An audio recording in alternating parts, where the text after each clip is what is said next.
with, and so on.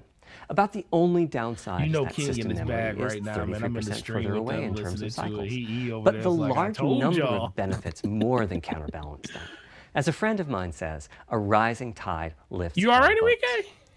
Also, Yeah, it's I'm watching this. easier to Trying to fully listen. use 36 CUs in parallel than it is to fully use 48 CUs. When triangles are small, it's much harder to fill all those CUs with useful work. So there's a lot to be said for faster, assuming you can handle the resulting power and heat issues, which frankly, we haven't always done the best job at. part of the reason for that is, historically, our process for setting CPU and GPU frequencies has relied on some heavy-duty guesswork with regards to how much electrical power games will consume and how much heat will be produced as a result inside of the console. Power consumption varies a lot from game to game. When I play God of War on my PS4 Eurogamer Pro, already has an I article know the power on the full consumption is specs. high just by the fan noise. But power isn't simply about engine quality. It's about the minutia of what's being displayed.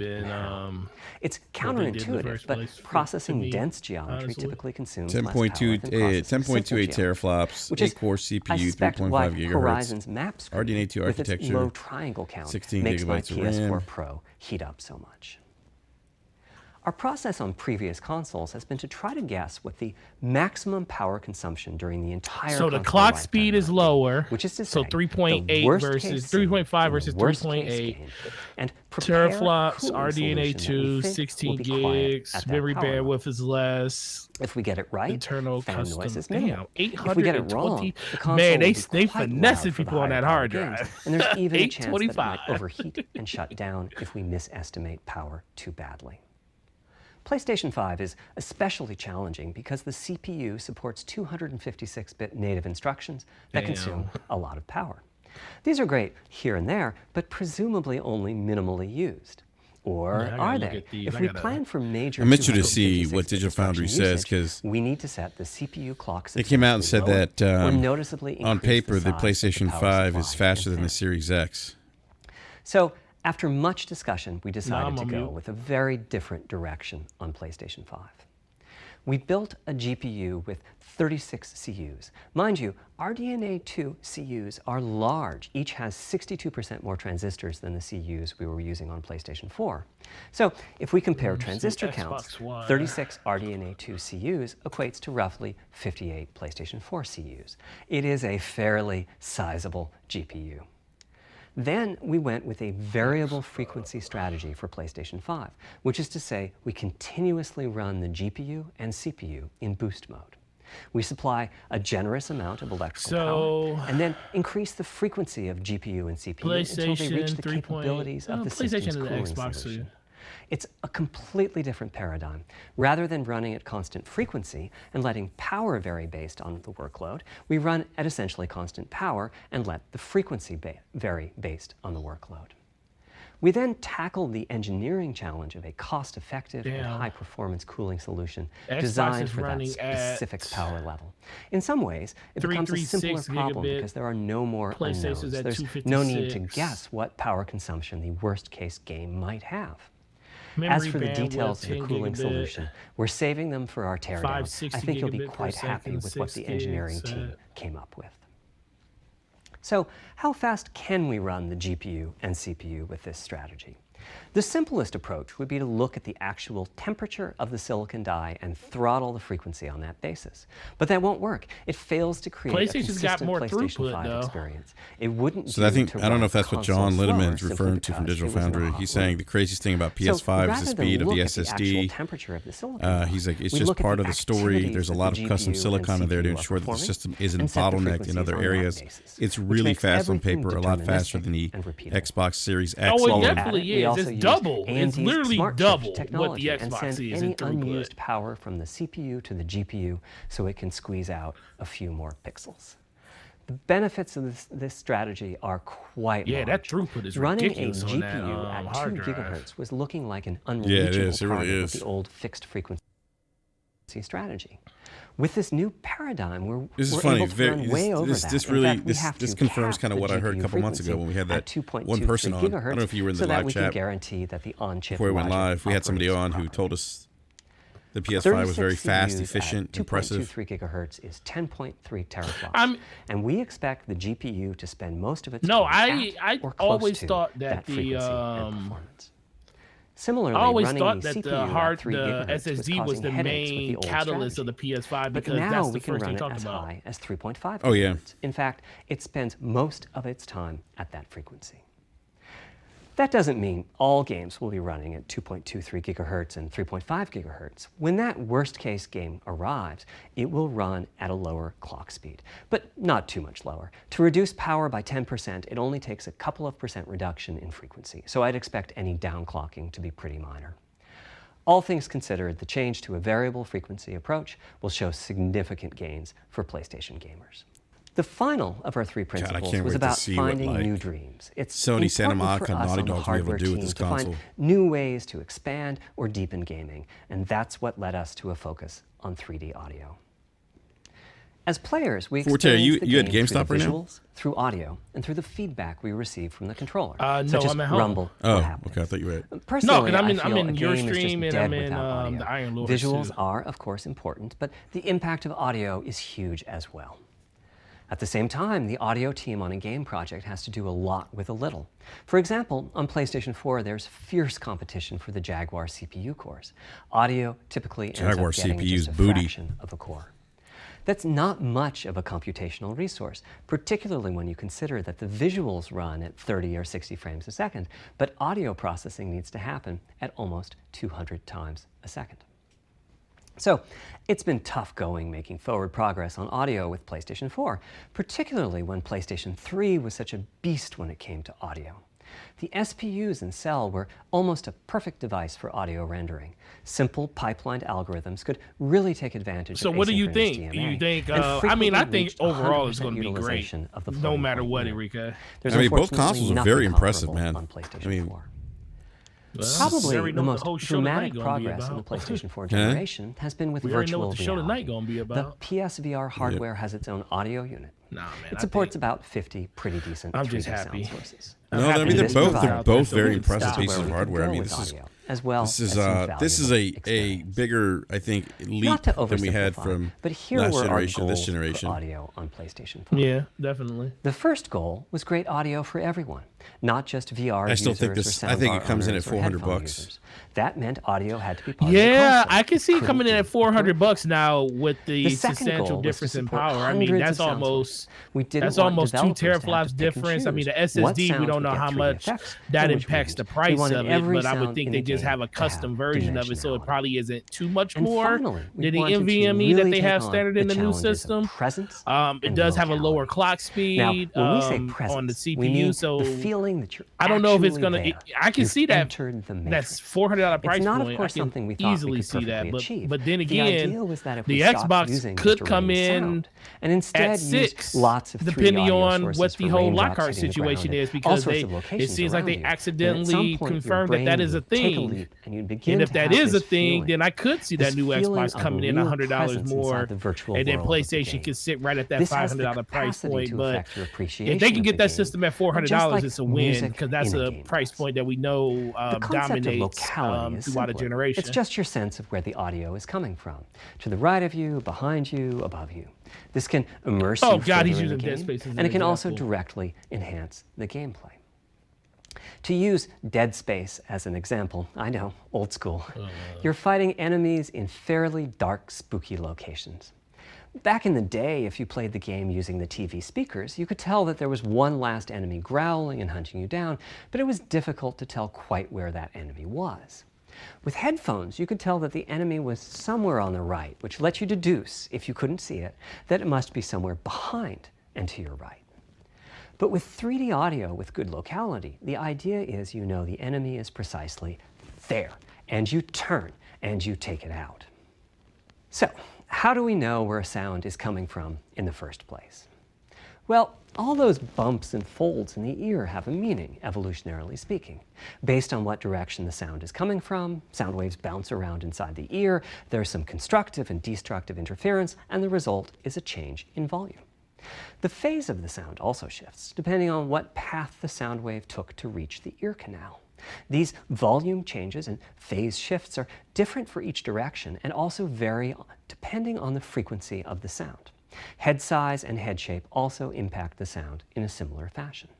The way that the sound changes, based on direction and frequency, can be encoded in a table called the Head-Related Transfer Function, or HRTF. Here's part of one. The vertical axis is the frequency, the horizontal axis is the direction, front, back, left, right, and the color gives the degree of attenuation of the sound at that frequency.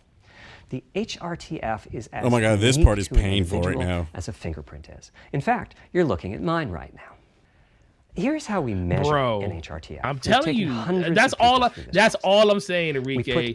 It has nothing. This is nothing to do with the system. It's about who is going to tune in to watch this stream, and the people that are going to watch this stream are bored out of their mind, and it just makes them feel like, well, damn. In the course of 10 it's PlayStation for me. We're able to sample the HRTF. Well, I wouldn't say that. I mean, I think look, man, everybody wanted to be part of the fun shit, man. Sony was the fun shit last generation. Everybody jumped shit because they were talking real nice and they were having fun with everything. Process a sound source to make and Microsoft started that conversation a little bit earlier this generation. That's all.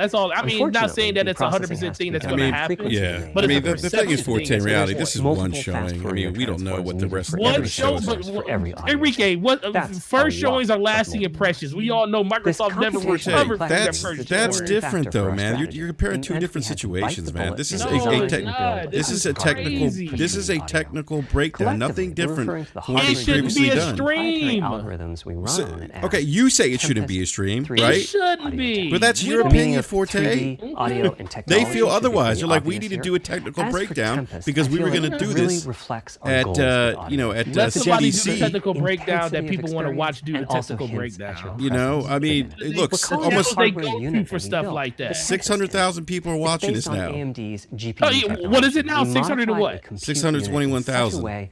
It was 666,000. So 40,000 people just bailed. Okay, but maybe some of those people had to go back to work. I mean, you don't know why those people left. If you were enthralled in what you were hearing, you would leave it on. Forte, you are assuming that everyone is not enthralled. Those people that left, you don't know that. No, there's a whole bunch of people that are enthralled by this. The people that like number crunching and like the whole, like you're enthralled by this. You know, the reality of the matter is, look, this is not any different than what they've done in the past. But the past isn't today. That's the thing. I understand that, but you're hanging them based on one showing right now. It's like, dude, I'm not hanging, because I'm still going out and buying the system. Well, then that's all that matters at the end of the day. Well, I'm still going to buy the system. That's the thing. No stream was all that matters then, right? It was going to stop me from buying the system. Okay, then that's all that matters. And this isn't going to stop people from buying the system either. It would have been wonderful if a simpler strategy, such as using Dolby Atmos peripherals, could have achieved our goals, but we wanted 3D audio. And guess what? We're going to hear a whole bunch of people talking positive about the stream and everything because they just Sony fanboys. That Atmos supports. I mean, look. This isn't like is it an entertaining stream? No, that's not the purpose of the stream. No, it's not. It's not the stream's fault. It's the fact that they should have done it in this manner. That's just, like you said, it's how should they done it then? Let's say Forte's in charge of PlayStation and other algorithms that are either. This is something that I'm literally not. Look, once GDC got canceled, this is the thing. I know once they had this set finally for GDC. Now, 3D audio. That's where you know you're going to have just your developers. Because think what? They're not going to probably stream and talk about it. They already know. When people watch GDC, they know this is the video game, the developers conference. So they know the information that's going to come out of there is pretty much nothing but this. So if they have a stream there for it, people are, that's what their expectations are of what they're going to hear. But once they change the venue and they say, okay, we're going to do this stream, we're going to do a deep dive on the system, there's no backdrop to what the actual what they're going to talk about. GDC, at least there was a backdrop. We knew it was going to be nothing but. Are you serious, dude? Come on, dude. It says PS5 lead system architecture. Mark Cerny provides a deep dive into PS5's and that's why I kept telling people. Architecture, dude. Come on, it's not rocket science here, Forte. Don't get excited for a bunch of numbers. It's not rocket science, dude. It's a deep dive into system architecture, man. And it's like not, hey, it's not like, hey, that's all they're going to do. It's not like, hey, we're going to reveal the PlayStation 5 and talk about video games. No, they weren't going to release the PlayStation 5, but Ambisonic speaks on man, I don't know, man. Harmonics used in computer graphics. We'll talk about this later tonight. Finally, there's audio They couldn't win in this regard. There was no winning in this. It's not about winning. This isn't about winning. This is about getting information. Yes, it is about. Come on now. This is all about winning. This is not. Look, this is about them talking about unveiling the system architecture. So why did we have to? Okay, so that was the case. Why did they? Do you think this was reactionary? Do you think that they had this is planned because of GDC? Having said that, headphone listen. I'm talking about the timing of it. Do you think this was a reactionary stream based on what somebody else did? And therefore the algorithmic. So you think this was already? You think this was planned from day one to come out today? I think this was planned. I think this was planned to come out. We're in the process at GDC, but before GDC. GDC is supposed to be this week. It's supposed to be this week in front of the TV. Then so I think that this is when they were planning to talk about this week. Even behind you.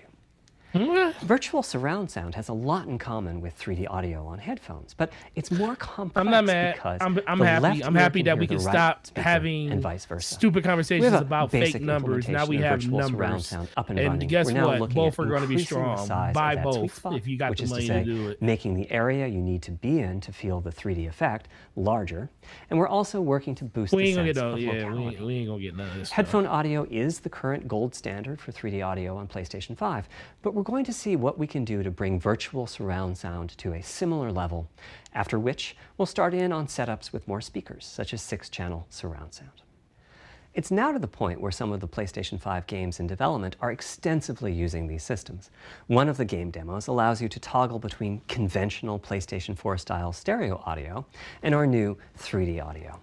I listened with just an ordinary pair of over-the-ear headphones, and wow, I could feel a difference.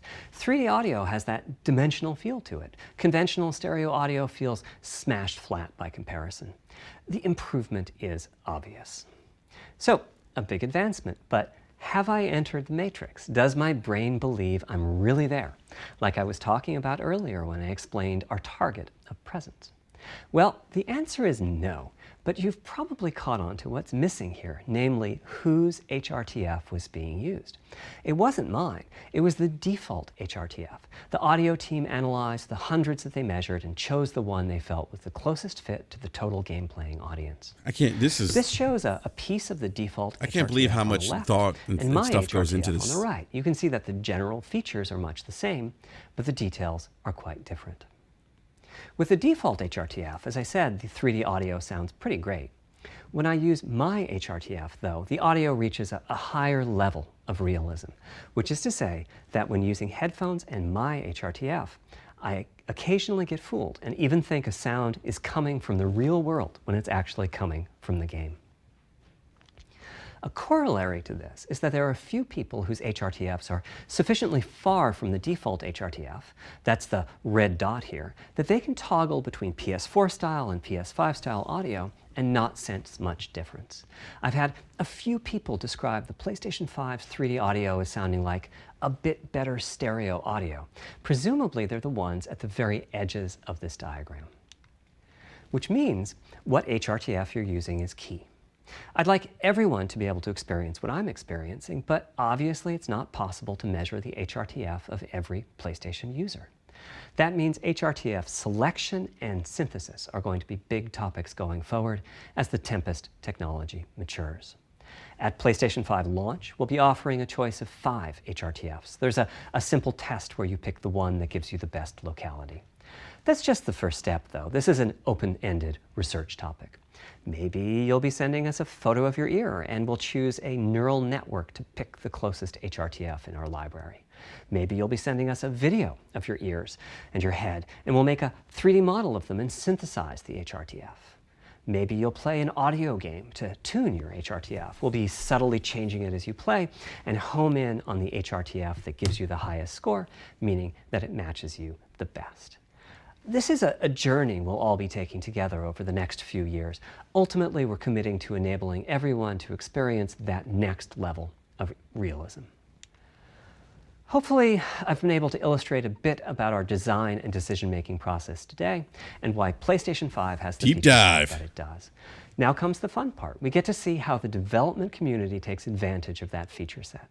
I'm hoping for the completely unexpected. Will it come from audio, ray tracing, the capabilities of the SSD, or something else?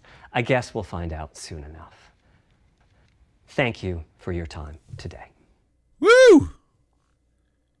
Mark Cerny. All right, guys, thank you for watching this live stream.